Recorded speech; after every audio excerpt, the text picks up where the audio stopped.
Hello दोस्तों, कैसे हैं सभी लोग। आप सभी का आपका अपना चैनल IND मैथ रिजल्ट्स में आपका स्वागत है और मेरा नाम नीतीश चौधरी है।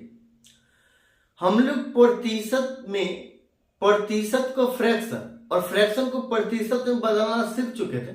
उस पर हम लोग सवाल करते हैं। चलिए उससे आगे हम लोग सवाल करते हैं।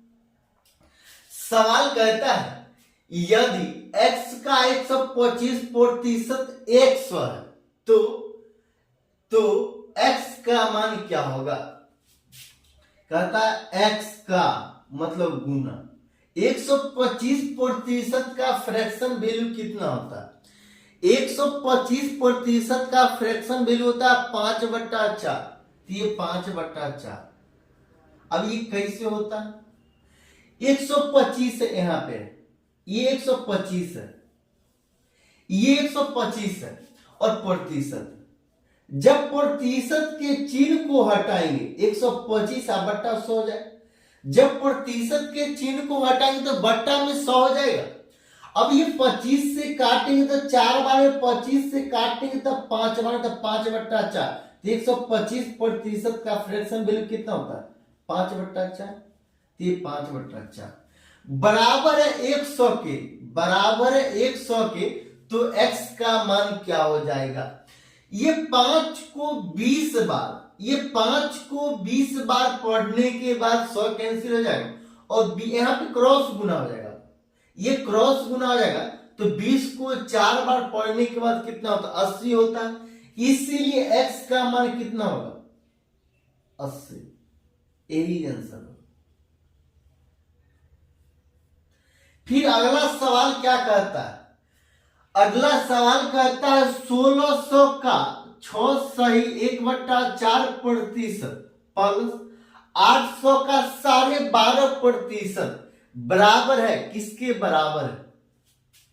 तो ये 1600 का मतलब गुना 6 सही 1/4% का फ्रैक्शन वैल्यू कितना होता है। ये 6 सही 1/4%। तो पहले यहाँ पे पूर्णांक तोड़ेंगे। तो पूर्णांक तोड़ेंगे तो 6 को 4 बार पढ़ेंगे तो कितना होगा 24 होगा। 24 में 1 जोड़ देंगे तो कितना होगा 25 होगा। मतलब ये 25/4 हो जाएगा। ये 25/4 हो जाएगा। और जब ये प्रतिशत के चिन्ह को हटाएंगे तो बट्टा में 100 हो जाएगा। ये बट्टा में 100। अब ये 25 को 4 बार पढ़ने के बाद 100 कैंसिल, मतलब 1/16 हो जाएगा। 1/16 तो यहां पे होगा 1/16 प्लस 800 का 12.5% का फ्रैक्शन वैल्यू कितना होता है। 12.5% का फ्रैक्शन वैल्यू कितना होता है। ये 12.5%। ये 12 को 2 बार करेंगे तो 24 और 24 में 1 जोड़ देंगे तो 25/2। और जब ये प्रतिशत के चिन्ह को हटाएंगे तो बट्टा में 100 हो जाएगा। तो ये बट्टा में 100। ये 25 को 4 बार पढ़ने के बाद 100 कैंसिल हो जाता है। ये 4 को 2 बार पढ़ेंगे तो 8, तो 1/8 हो जाएगा। तो 1/8। ये 16 को कितना बार पढ़ेंगे तो ये 16 से कैंसिल हो जाएगा। मतलब 100 बार पढ़ेंगे तो ये 16 से कैंसिल हो जाएगा। ये 8 को कितना बार पढ़ेंगे तो ये 800 कैंसिल हो जाएगा। तो 100 बार पढ़ेंगे तो ये 100 बार। ये 100 प्लस 100 कितना 200 हो जाएगा। तो ये 200। यही आंसर है। अब अगला सवाल क्या कहता है।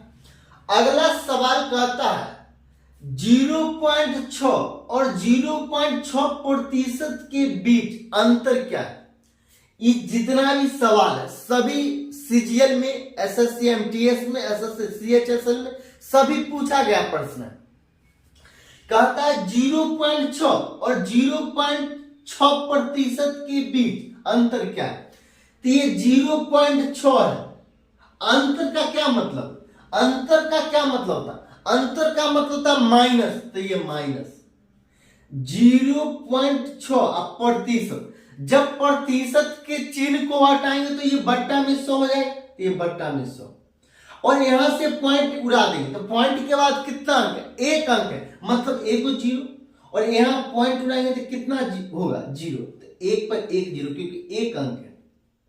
अब ये दोनों का एलसीएम लेंगे, दोनों का एलसीएम लेंगे तो 1000 हो जाएगा, और 10 को कितना बार पढ़ेंगे तो 1000 हो जाएगा, 10 को कितना बार पढ़ेंगे तो 1000 हो जाएगा, 100 बार पढ़ेंगे तो ये 6 को 100 बार पढ़ेंगे तो कितना होगा, 600 हो जाएगा। ये माइनस ये 1000 को कितना बार पढ़ेंगे तो 1000 हो जाएगा, एक बार पढ़ेंगे तो ये 6 को एक बार पढ़ेंगे तो कितना हो जाएगा, 6 हो जाएगा। अब ये 600 में से 6 घटा देंगे तो कितना हो जाएगा, 594 हो जाएगा, 594 बटा 100। अब ये 1000 हो जाएगा।